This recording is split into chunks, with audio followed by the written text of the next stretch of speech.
Right. So welcome to the advancement seminar. Our presenter tonight will be Tom Wetzel and talking about unit Eagle Coach Mentor Training. So Tom, go ahead and take it away. Thank you very much, Pat. And this is going to run at least an hour, and then hopefully we'll have a lot of questions, because Eagle coaches are an underused resource that benefits all kinds of things. And so I want to go through this, and stop me if you have any questions, by all means, or just jot them down and we'll cover them as we go along. What I want to do tonight is first define what is a Eagle coach. Some people call them mentors. Technically, they should be coaches, but either way is fine. Talk about what their responsibilities are, talk about best practices, and then answer whatever questions we have. First and foremost, I hope that those of you who are on the call and you know of troops, or you are in a troop that isn't using an Eagle coach, hopefully this will give you the confidence to start training them. I would say it's a harder job, but not insurmountable, and extremely invaluable to the troop. And we'll talk about why. So why is a Eagle coach so important? Three things.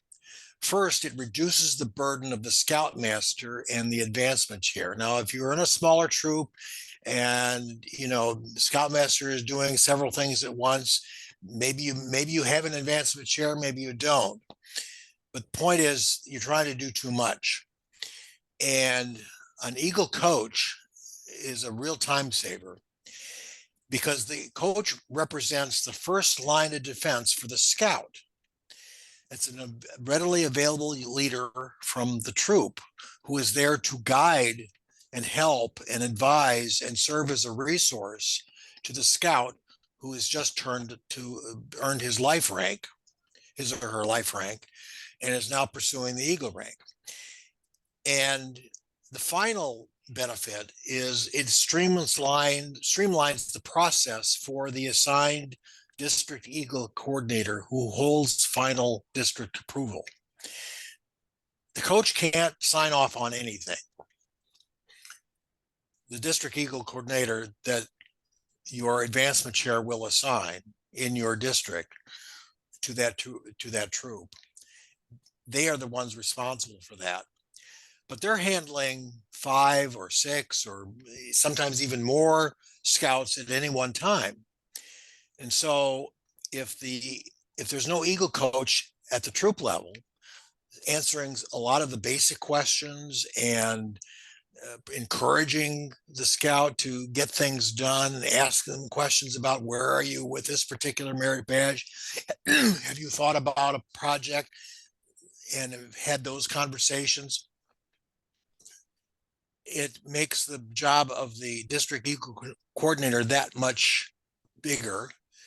It takes more time, and they're not available all the time. So if a scout is working on a project or they're a merit badge and they have a question, and the only person they can reach out to is the district Eagle coordinator, that person may not be able to get back to them immediately. If the coach is in the troop, it might be at the troop meeting, and you can just walk up to them and say, I need some help on this. So, and we've had issues with troops that don't have a coach, and the Eagle process then slows down, sometimes dramatically. And that's frustrating for us as volunteers, but it's just as equally, if not more so, frustrating for the scout. The coach's responsibility is to facilitate smooth and timely completion of the Eagle Scout rank. Now, to be a coach, you have to pass youth protection training, so you have to be a registered leader. You're there to offer advice, to act as a resource and a consultant, talk about critical path issues and work planning. And it is important to remember that as a coach, It's the Eagles, it's the Scouts Eagle rank and responsibility. It isn't yours. So the question becomes, who is the best equipped to be a coach in your troop? And it can be anybody. What we have found, many troops are dads who have a daughter or a son who has already gone through the Eagle process. So they have a general understanding of the process. And they can empathize with the Scout because they have faced it with their own child. And some troops have coaches that have worked with 6 or 7 or 8 or 10 Scouts, and they are enormously helpful and empathetic, and they know the ropes, and that's what you want. The process, once a Scout reaches life rank, they have to jump through a lot of different hoops. They have to be active for 6 months after they've achieved their life rank. They have to demonstrate Scout spirit and, following the oath and the law. They have to have a position of responsibility for 6 months. Some of the earlier ranks, you don't have to have 6 months, but from Life to Eagle, you have to have an assigned leadership position for 6 months. You have to finish all your merit badges. Then you have the project. There's a long process for that. And then you have the Scoutmaster Conference, then the Eagle application, you submit it to council, it's reviewed, it's verified, it comes back, you have a board of review, and then you schedule a court of honor. So there's a lot of moving parts to the Eagle process. All the more reason why you need to have a coach that can sort of walk the Scout through it, because they haven't gone through it before. Maybe they have, if they've had a brother that's gone through it. But in all likelihood, this is their first time. And so it's all new to them, and they need somebody to lean on a little bit. Life to Eagle, the process takes at least 6 months. Obviously, you have to have a leadership position for that length of time. But practically speaking, it's going to take a year, if not more, from start to finish. And so the process should start as soon as the Scout earns life rank. Don't let them put it off. If they've decided they don't want to pursue Eagle, that's their right. And some don't, and that's fine. But if they have reached the life rank, they need to tell somebody, saying, I'm going to go for it. I want to do this. For you, the coach, you're there to help prevent the panic push at 17 and a half. We don't want to have that situation where all of a sudden they've got 4 merit badges, one of which is a 3-month merit badge. They've got the project in the midst of final exams or applying to a college, all the requisite problems with that. Not to mention any other extracurricular activities that Scout has.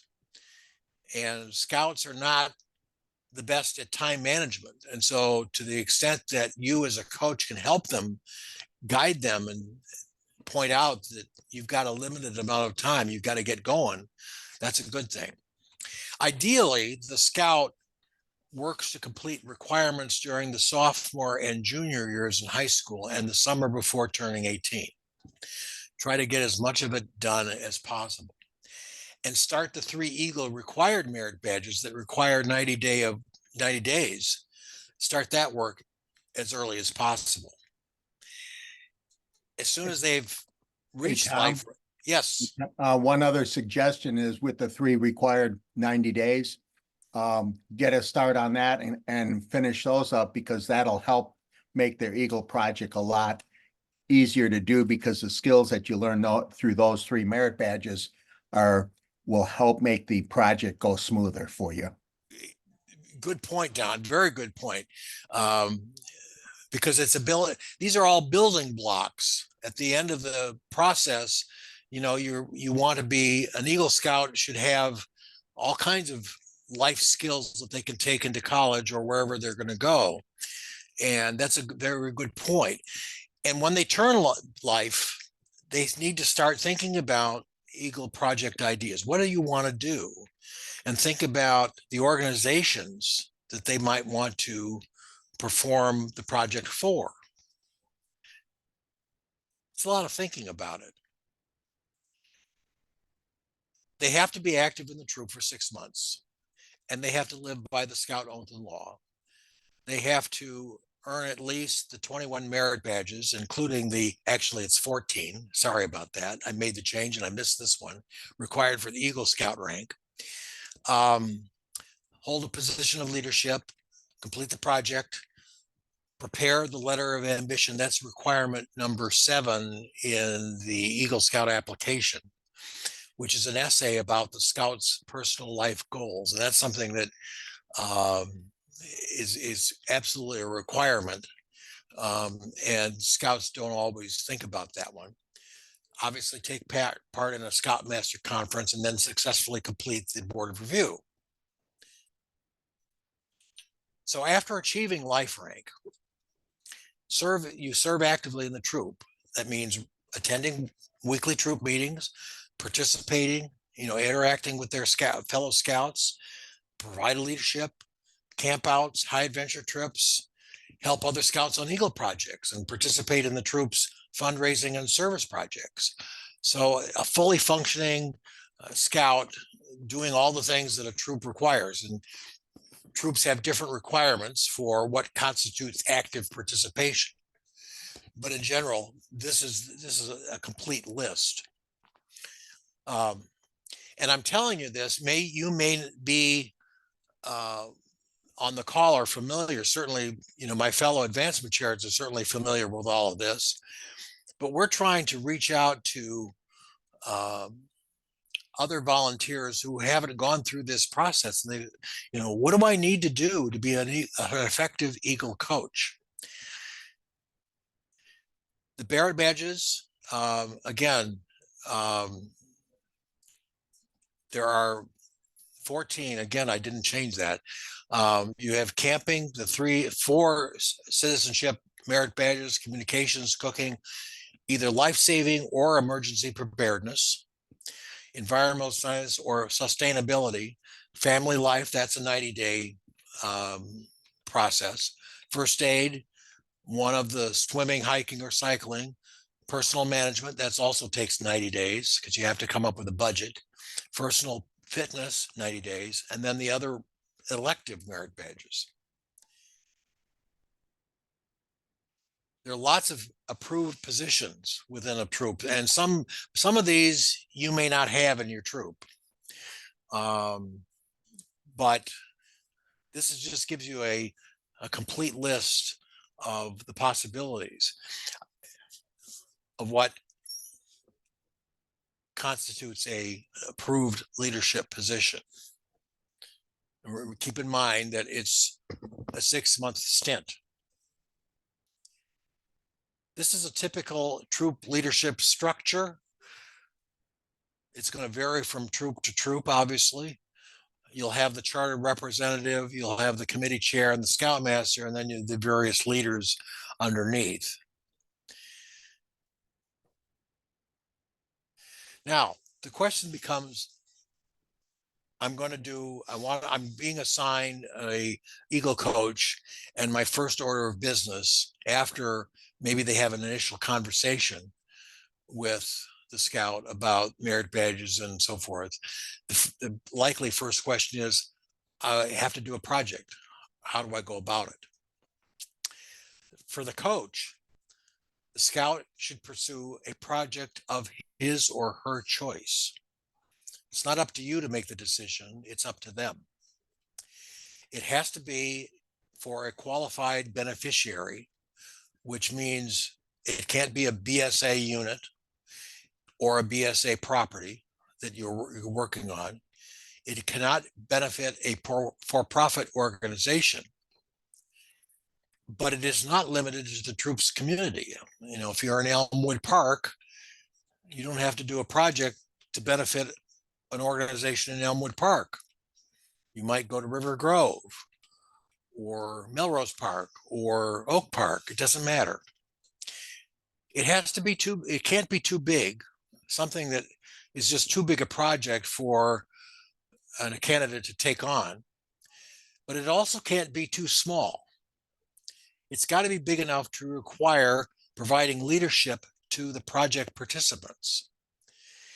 Ideally, you should try to avoid a large fundraising effort. There's different requirements for that, and that can get cumbersome. Does the scout prefer an indoor or outdoor project? That's a project that, or a question that often doesn't get asked. Ask the scout. What kind of project do you want? Well, you want it to be indoors, or do you want to have outdoors? What organizations in the community does the scout admire? Maybe he or she has volunteered for an organization in the community, or they have seen how a particular community organization operates and thinks that's pretty cool. And that would be a good place to start. If they have an affinity for a particular community organization, it could be a children's museum or a church. Obviously, it could be that. It could be a library. I mean, there are all kinds of possibilities. The local park district is always a good source. But what does the scout want to do? And does the scout enjoy building something? Landscaping or collecting or sorting or distributing articles. I mean, get a sense of what they're interested in, and then they could start narrowing it down to, I think it'd be really cool if I worked for this organization. Okay. What you want to do is they need to avoid routine labor or maintenance. Just painting a wall somewhere isn't an Eagle project. Because it's very easy. It really takes no serious planning. I mean, there's some planning involved, but not enough. It can't be a fundraiser. And in most cases, it shouldn't be a blood drive. There are exceptions to that. And, but in general, that's something that I don't like to see unless they've really put in it, unless it's unusual and it has a lot of moving parts. So Tom, one thing to Yeah. add to that list for everybody's benefit is in the dog days of the project where the youth is working on it, if they're passionate about the organization they're working with or the area that they are, that'll help carry them through the mundane, tedious work that they have, and there'll be like an end in sight. Whereas if it's something they're not really passionate about, they'll struggle with getting through it. Absolutely. I mean, it'll be a positive experience. I'm doing something of value for an organization that I really support or I admire in some way. Maybe they know somebody at the organization. Absolutely important point, Don. It can seem to a scout to a pretty daunting process. One way a coach can make it a little easier, a little more accessible, is to suggest to the scout a work breakdown, a structure, divide up the project into individual tasks so it doesn't seem like it's that too daunting a project, and have them write it out. And everybody's going to be a little different. And some scouts, this doesn't work, but some scouts, if they have something writing down, and they know I have particular tasks to complete. And there's a way in which they can prioritize these, which ones should come first, which one they need to spend more time on, and then track its progress. If it's complicated enough, this could be a big help to them.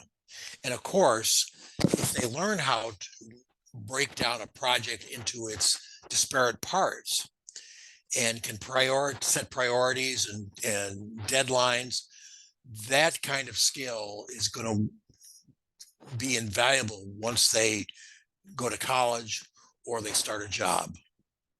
Project planning, because project planning is an integral, an incredibly important part of the project. The project, in fact, it's not the end result that is the most important element of it.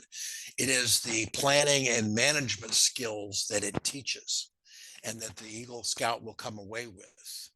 They now can approach any project in the future with the same attention to detail and anticipating what could go wrong, because oftentimes it does, and be able to plan for that and make changes on the fly.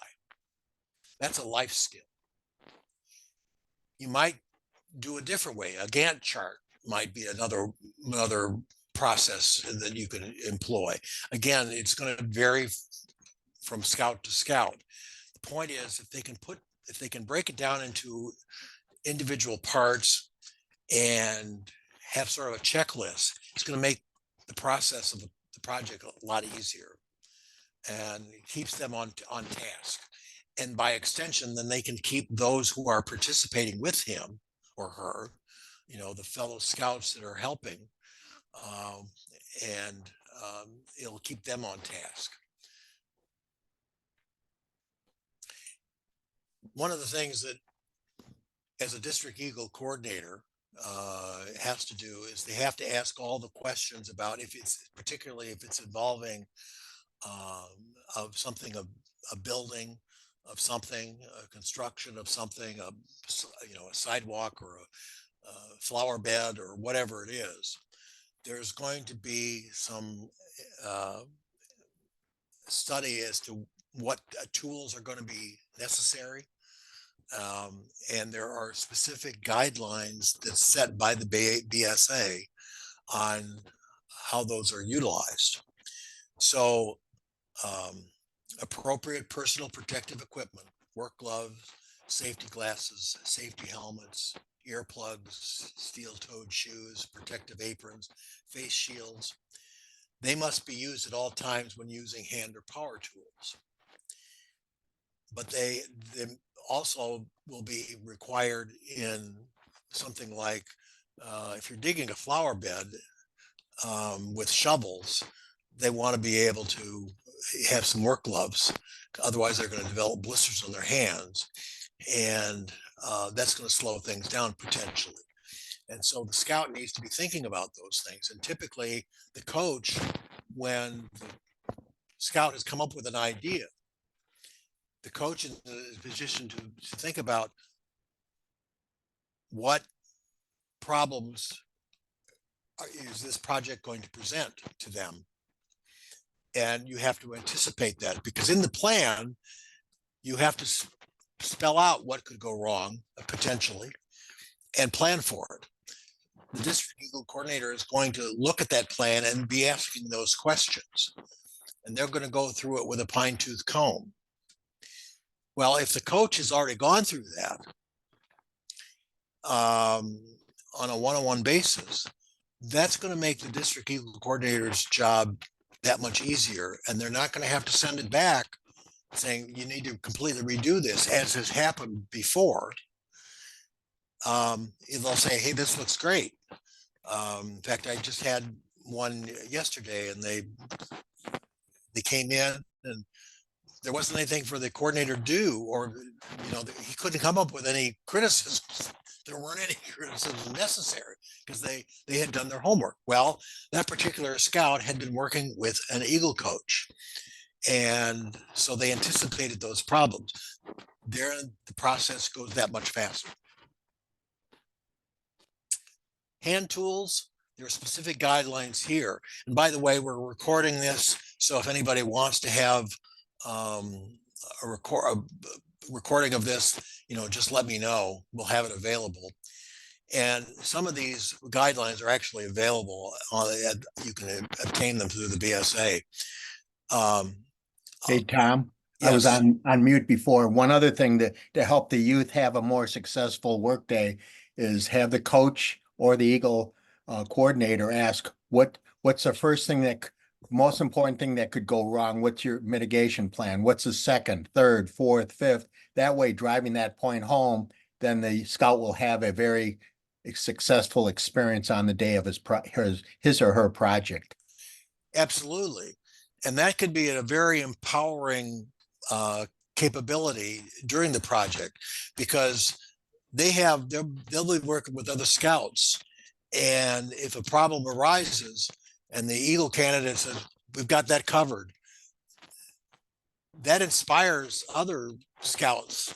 Wow, you really have done your homework. This is cool. And it teaches them the fact there's nothing they can't accomplish if they plan for it. We do that with a camp out. We have to plan for a camp out or a high adventure trip. If you're going to Philmont or you're going to the Boundary Waters, you've got to plan ahead. Well, the project is no different. And it's much closer to home, obviously.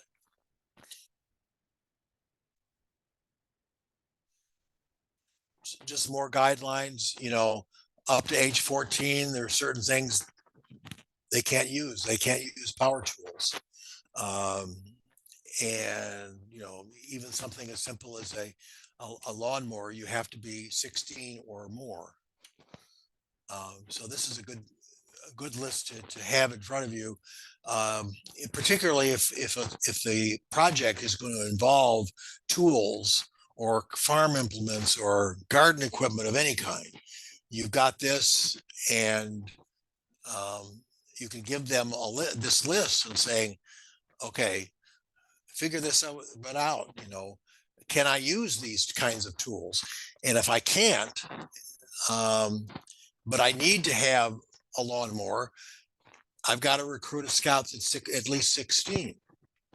Or if it's going to be something a little bit more involved and you need a router or a saw of some kind, you need to find an 18-year-old or an adult to do it. That has to be stipulated in the plan. Tom, some of the big box stores, if it's a simple matter of they need lumber of a certain length, you can get it pre-cut. Correct. The other thing to consider that is not immediately obvious is some of these painting projects. There are regulations about how high a scout can be off the ground. Yes. And, and this came up in a project that I was supervising recently. It was a painting project, a fairly involved painting project, but it was indoors. And I asked the question, do you have ventilation? They hadn't considered that. And, yeah, you're going to be able to put a fan. Can you open a window somewhere? really. Because that can be a problem. And it's those kinds of questions that ideally a coach can deal with ahead of time. If not, the coordinator will have to do it. So they follow the guidelines stipulated in the project workbook. And you'll see the link that's on this slide of where you can find it. But the one thing that's absolutely critical is make sure it is the latest version of the workbook. In this case, it was 2021. Well, you wouldn't want to use that one. It won't work. It's got to be the latest one. And in this case, it would be 2023.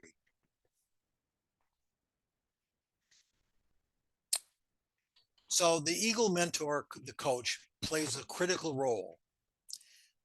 Smooth, timely completion of the Eagle Scout rank. The coach should meet with the scout early in the process with a parent present. These are not necessarily stipulated. Some troops do this, some don't. This is sort of a compilation of what I consider to be best practices. The coach sits down with a parent and the scout, tries to assess the desire and the commitment of the scout, not the parents. It isn't the parent doing the work, it's the scout, and provides the scout a written description of the Life to Eagle process. You offer advice. You act as a resource. You act as a consultant. There's no one size fits all formula, but you ask yourself, how am I doing? And is what I'm doing appropriate for this particular scout? That's a question you have to be asking yourself continually. You want to particular attention to time sensitive merit badges, the 90-day merit badges that we talked about. You want to start. I had a situation, one of my coordinators had a situation in which they wanted to, they hadn't done their project yet. And their 18th birthday was coming up. And they had a couple of merit badges to complete. And the scout was ready to really start work on the project. And the coordinator looked at their 18th birthday and the project or the merit badges they had left, one of which was a 90-day, and that 90-day process was going to start in 2 days. And the coordinator said, don't worry about the project. Start this merit badge right now, today. Don't wait. It's little things like that that a coach can head off at the pass, as it were. Suggest merit badge counselors. That's certainly appropriate. In my troop, we have all the Eagle merit badges covered within the troop. Some of the electives, but not many. Every troop is going to be different, but you can easily obtain the list of merit badge counselors for any particular badge in your district, and let the scout make the choice. You provide an overview of the scout project. Again, the object is not the end result of the project as much as it is to teach project management skills. You teach, to the extent you're comfortable teaching critical path issues and work planning, to establish a timeline with intermediate goals. Stress lessons learned. This is what you're going to learn during this process. You check in routinely and ask for progress reports. How's the scout doing? Where are you in this process? Have you finished this particular merit badge? Have you talked to the beneficiary? These are questions that are best handled at the coach at the unit level, because obviously the district Eagle coordinator, they may not get back to the scout, in 2, 3, 4, 5 days, because they're handling others. But if they've got somebody within the troop that they can talk to and get questions answered immediately, that's going to smooth the process. And above all, you avoid nagging. You don't want to bug the scout, because it's his or her Eagle rank, and it's his or her responsibility to get it done. If they don't get it done, it's on them. You want to nudge them if you can, but ultimately it's their decision. You can't order them to do anything because they have to take the initiative. Hey, Tom, one thing that along that same points, what I mentioned to the candidate that might be struggling with that, I said, what you don't want to do is look back in 3 or 4 or 5 years and have regrets. Why didn't I do this, or take that extra step? Make it to their attention that, hey, you don't want to have any regrets that you didn't finish something up on time. So get them thinking about it now. Yeah, one of the questions that I always ask in a board of review is, if I'm asking about the project, what would you have done differently? And that's a learning experience. And obviously, you want to have serious problems kept to a minimum. And because what they learn in the project about how to manage a project, how to anticipate problems, to meet deadlines, to meet budgets, that's a life skill that'll last them forever. There are a lot of questions that I get from parents and scouts about, first, is there a minimum number of hours required for projects? And the answer is no. There's not a minimum age. Can 2 life scouts, however, share the same project? The answer to that is an emphatic no. Now, there may be it may be a large project that has different, very distinct elements to it. That's a possibility, but in general, no. You can't have one project that two Life Scouts are doing. That defeats the purpose. Must the project be significant or have lasting value? No. Again, the end result is not the primary objective. That's a byproduct and a very worthwhile one. But again, it's to teach that management and leadership skills. What is the proper role of the Scouts' parents in the project? Certainly help out, to the extent that that's appropriate, but they can't do the work. Then, maybe dad can use the saw in a particular situation. That's okay. But ultimately it's the Scouts, they're the boss. And it's their responsibility. And the parent isn't doing the work, the Scout is. And the Scout is managing all the other Scouts that are helping complete the project. Can the Scout enlist the service of adult leaders in the troop to help? Absolutely. Absolutely. And that's very common.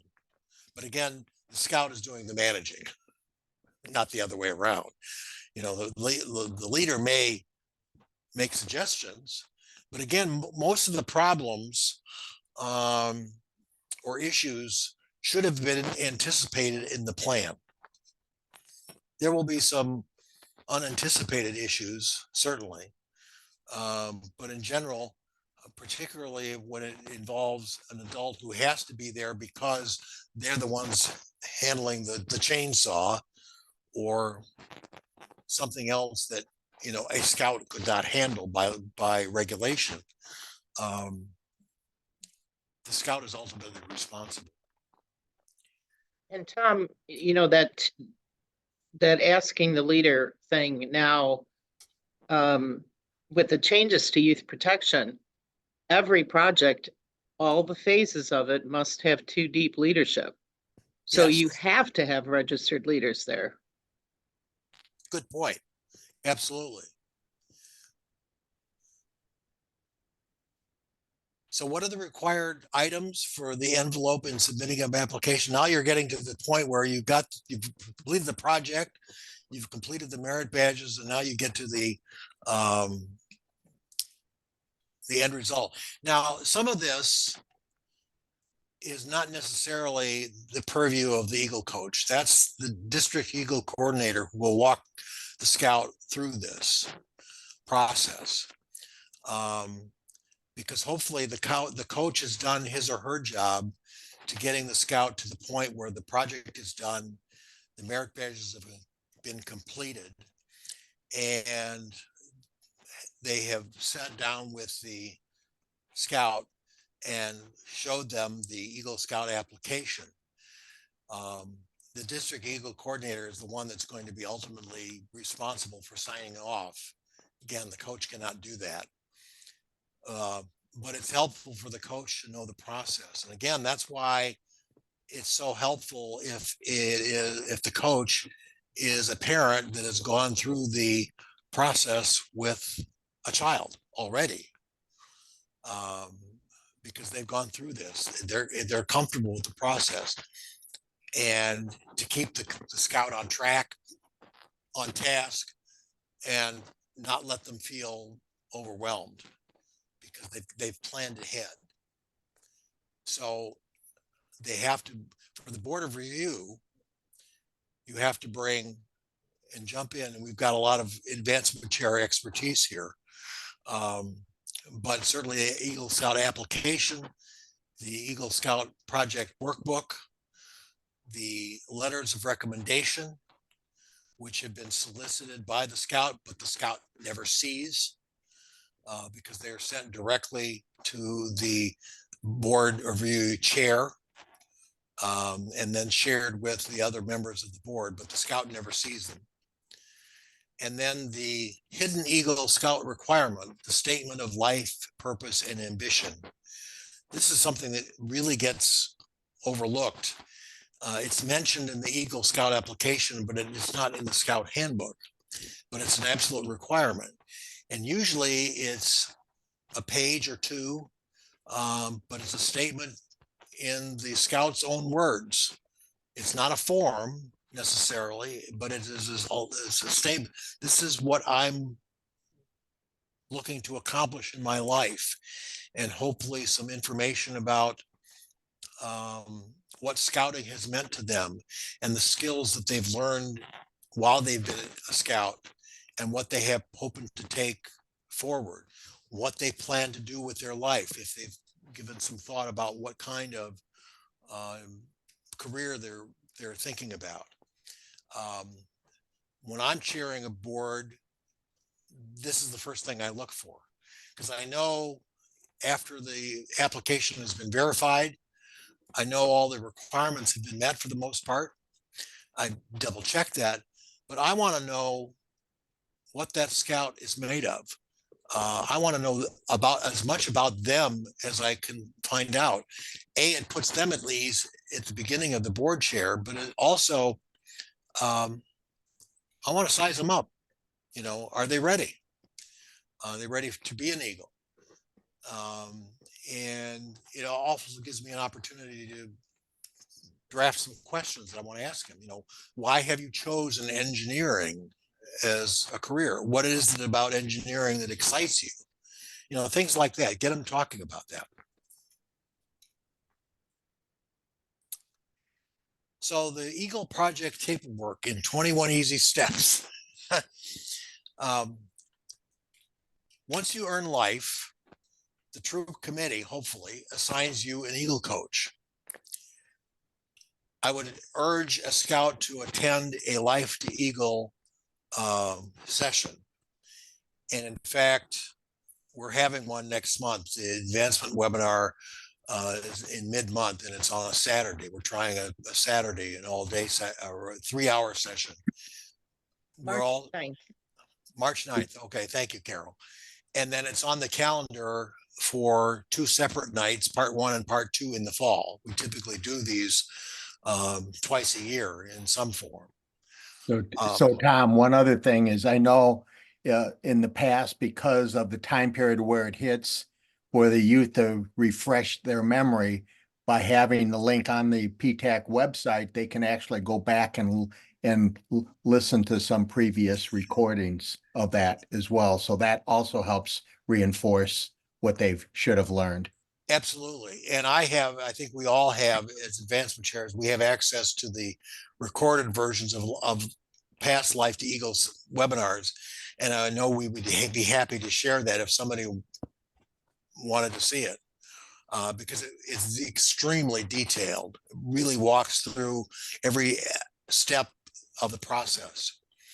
The scout should consult their coach as much as possible about Eagle projects. You're going to need approval from your scoutmaster and the representatives of the benefiting organization before you move ahead, however.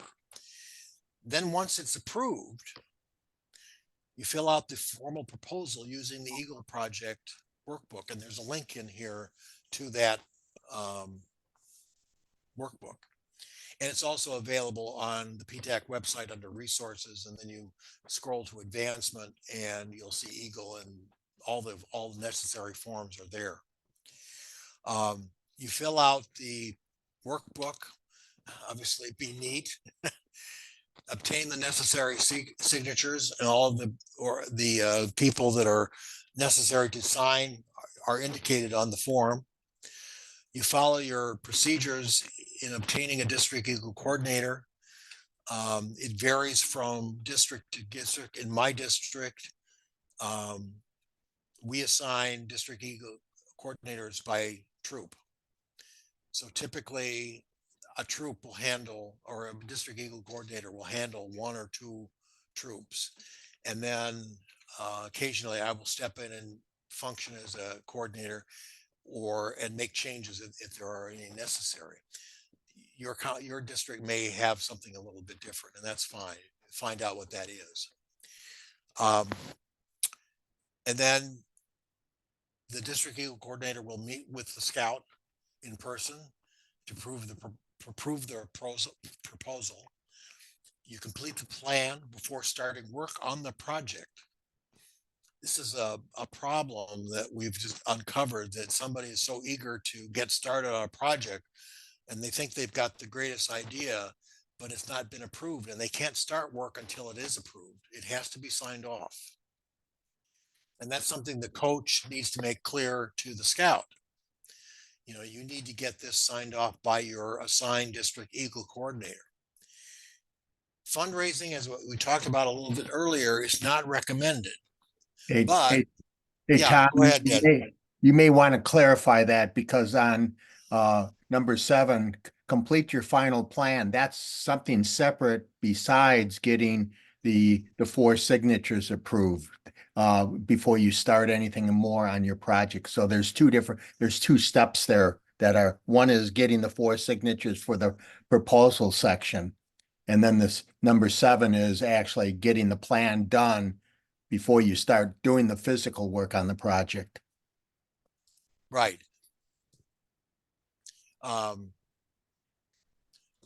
If this is confusing and any of us can answer all of these questions, but the point is there is a very set procedure, which is why it's so important to have a coach in the first place, that can cut down on the quote unquote red tape and time spent on answering basic questions and being available for the scout to make the process as streamlined and as stress-free as possible.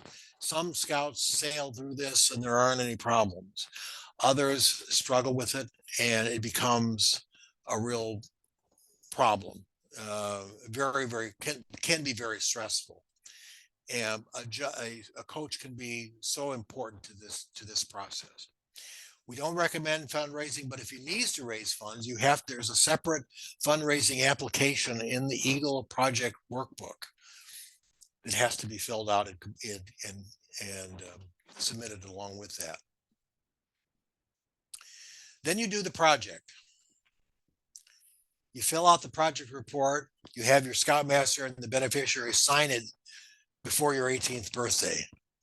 You don't submit it until you complete all the other Eagle requirements. Hopefully all of your other requirements have been completed too. Once you complete the rank requirements, and you fill out the Eagle Scout rank application and schedule a Scoutmaster conference, then you get the necessary signatures before your 18th birthday. You assemble your paperwork, your pictures. Photographs are really important. I actually had a project, a board of review in which it was rushed and he didn't have any photos of the project. And we really had to struggle to find out how successful the project in fact was, because we couldn't see it. And we want to see a before and after. Particularly if it's some kind of a construction project. But all the receipts, the correspondence, and any other paperwork, and put it into an attractive binder for your board review. That way, the board chair, the district Eagle coordinator, and all the other members of the review board can take a look at it and review it before the start of the review session, because they'll be taking notes and asking questions. Requirement 7, we talked about, it's a statement of your ambitions, your life purpose, listing of positions you're held in your religious institution, your school, camp, community, whatever. And the leadership skills you learn, honors and awards, as much information as possible. Then you submit it to PTAC at the LaGrange office, which hasn't been, it's going to move at some point, but it's still there. And then you notify the troops advancement chair that you're ready for the board of review. And you contract your troop advancement about delivering the binder to your district coordinator 3 or 4 days before your review. This is, again, So- Hey, go ahead, Claire. Carol. Just to, you don't only submit to LaGrange, you submit to the office that's closest to you. Right, All the offices are processing them now, so they're not being sent around the council. So that's been helpful. And those next two steps are kind of vary by district. So you need to, whatever the district Eagle coordinator tells them to do, that will be the process. Right, because a lot of times the troop advancement chair will actually be contacted by the Eagle coordinator that they've gotten the verified application and envelope back. And now the advancement chair can go ahead and set up the board of review because either the chair or the Eagle coordinator has received back the letters of recommendation and the folder, the binder. And it's all ready for the board of review. So it's, to Carol's point, it depends upon what the process is in a given district. right. I mean, I'm speaking about, how it works in Portage Creek, but everybody's got a little bit different. So yeah, coordinate with your advancement chair in your district. By the way, if you're not familiar, you go to the PTAC website and I believe it's under resources and under advancement, and all of our contact information is listed. All of us, our names and our contact information is right there. So Correct. And to that point too, I think one of the most important things a coach can do is to not tell the scout the opposite of what their coordinator has told them. correct. That is key. And I do have a few cases where the coach will actually come with the youth to the meeting with the coordinator. Now, normally it's a parent. But in some troops, the coach, if they're available, likes to come so that everybody's on the same page. Okay. That's a good idea, Carol. I mean, it's not certainly not required, and we're not trying to, add more hours to the hour a week that our volunteers do. Right. Hey, Tom, one other thing to mention that we've had it happen 2 or 3 times over my experiences. Once the youth has their proposal signed off by the beneficiary and the 4 signatures, by just following up with the letter with the beneficiary and say, this is what we agreed upon, and do you concur? That way the youth doesn't get a surprise at the end when the beneficiary says, hey, you did this too easy. I'm going to add more scope to your project. And this way it helps protect the youth as well. Good point. And likewise, at the back end, then we have the beneficiaries, besides signing the workbook, will put on their letterhead, say, hey, we're satisfied with the outcome of the project. That way there's no repercussion back to the youth. Absolutely.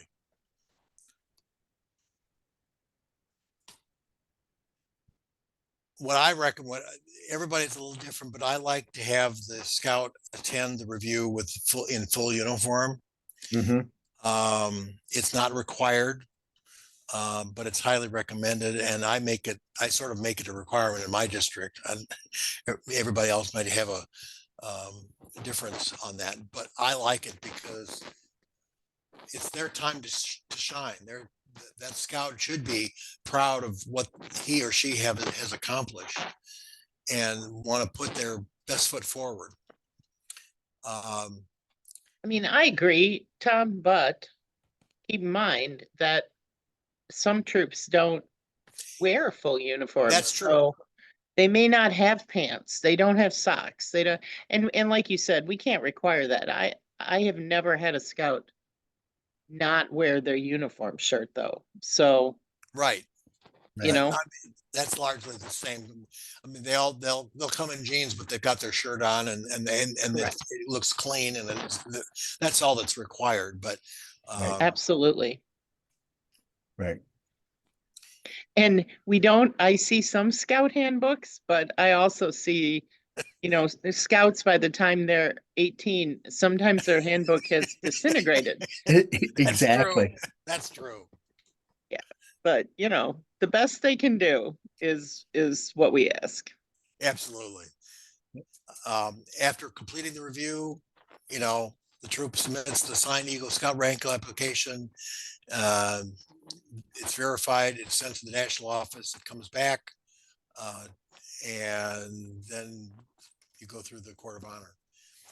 Tom, this needs to be updated. That triplicate advancement report hasn't. Yeah, existed. I'm seeing that. I'll take that That's- off. Yep. And probably we need to say to whatever office the paperwork's turned in is the one that will get the certificate. Right. You know, I didn't have a chance to. No, I haven't seen these in a while either. Right. And Tom, where you have the council checklist, maybe put in parentheses QR code, because that will trigger something that the youth has to do. And on number 17. Well, except, John, that needs to be done when the thing's turned in the first time. Right. No, yeah, I thought this was, I didn't catch it before. Yeah, no, that whole QR code, that online form needs to be processed by the youth. Right. So here are a lot of resources for you. All of this, a lot of this has been is available either at the national site or at PTAC site. And I'd like to open it up for questions. Anything I missed? Probably. Well, a comment on your resources, probably, you know, we consider our Bible the Guide to Advancement. And Yes. I wouldn't suggest sitting down and reading it all unless you're an insomniac. But the chapters are very clearly outlined, and the Eagle process, as far as national requirements, is very clearly outlined there. And I think that's an important part of training for a new Eagle coach. The other thing from what you said earlier, Tom, is the 6-month positions does not need to be a single position. They could have held SPL for 2 months and been the quartermaster for Good point. 4. And that still fulfills the requirement. There's no actual limit on the number of positions to fulfill the 6 months. Right. And the other project considerations, and this is really fresh because I just had a scout. Tom, you mentioned indoor, outdoor. Absolutely. But we also need to keep in mind what season it is. And the scout who only has 2 months left, I have a scout who wants to plant. It's Right. winter. I don't know That's- he's planting evergreens, but even so, if the ground is frozen, you're going to have a problem here. That's why having a coach is so critical. Right. You know, because they can raise those questions right at the beginning. You know, you've just passed your life rank and you're thinking about it, and the coach can walk them through that process, saying, hey, if you want to do something outside, keep in mind, you know, we're in February or we're in October, and if you want to do a planting, you won't be able to do it until the spring. Can you do that? Do you have enough time? If not, you got to Exactly. think of something else.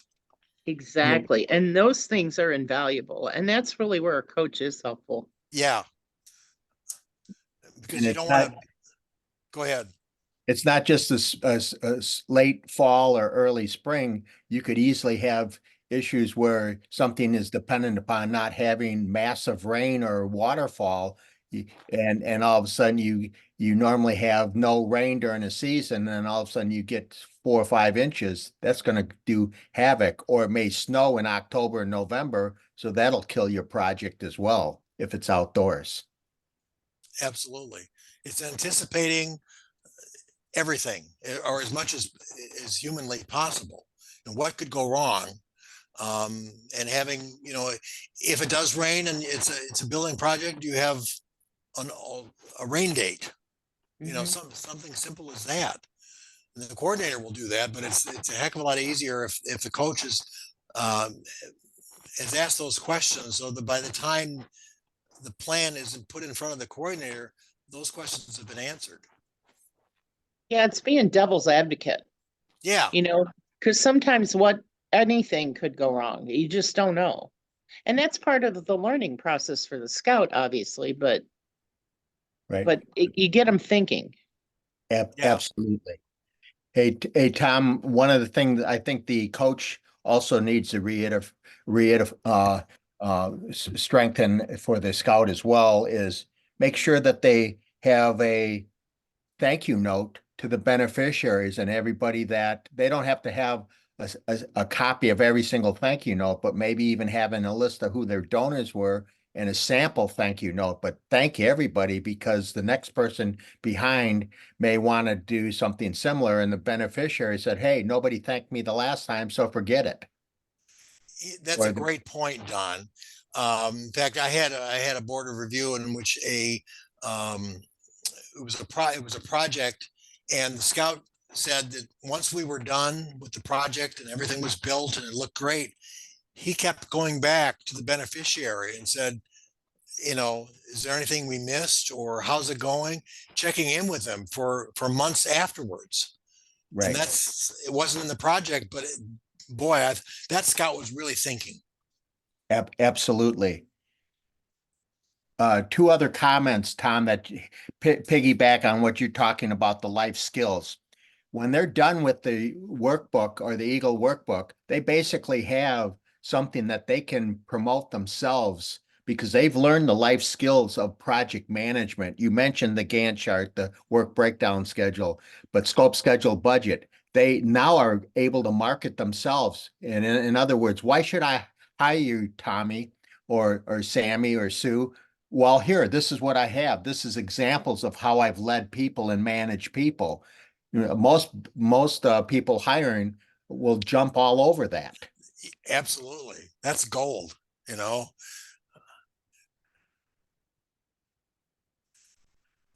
So any other questions?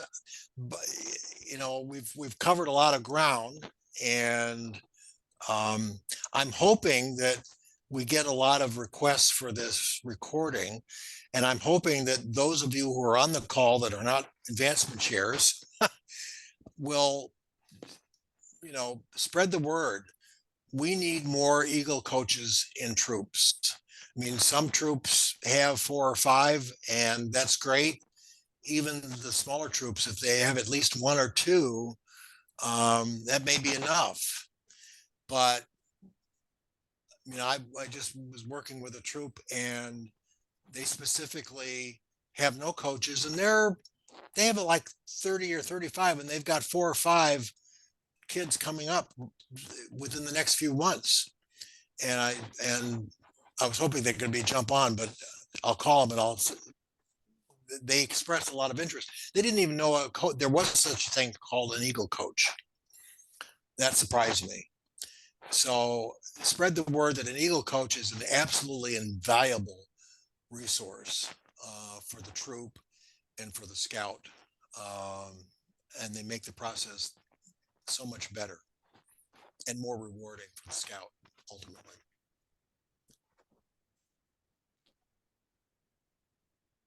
Any other questions? If not, reach out to your advancement chair if you have additional questions, and appreciate your time tonight.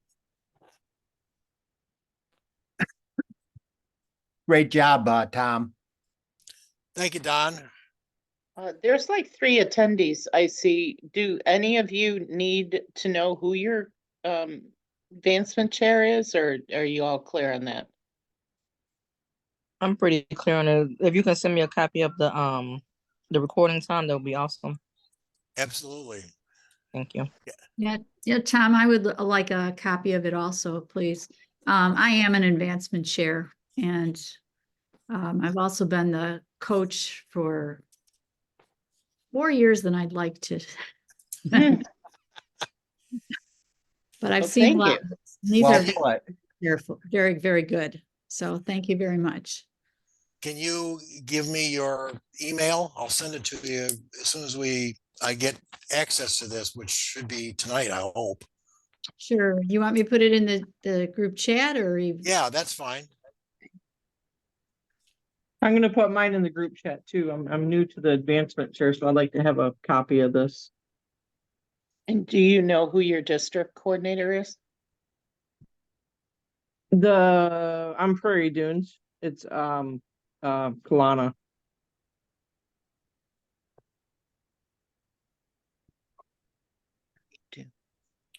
Okay. Got you, Keisha. The Dale's our Eagle coordinator, really. But I kind of like to know the information myself, That's always good. The more people that know. right? Hey, one thing while everybody's on that, so the youth doesn't get burdened with something, some beneficiaries don't realize it's their total responsibility as a beneficiary to take care of any utility locating with Julie. It's not the scouts. The scouts' only responsibility is, hey, beneficiary, have you taken care of getting it done for an outside project? You know, if there's any digging and that stuff, so. Yeah.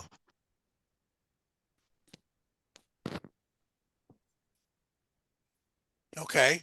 Well, I appreciate your time and hopefully our paths will cross in the future and you can tell me how you've got new Eagle coaches doing their job. Absolutely. Yep. Thank you much. Thank you, Tom. Thanks, Tom. Okay. Bye-bye. Thank you. Good night.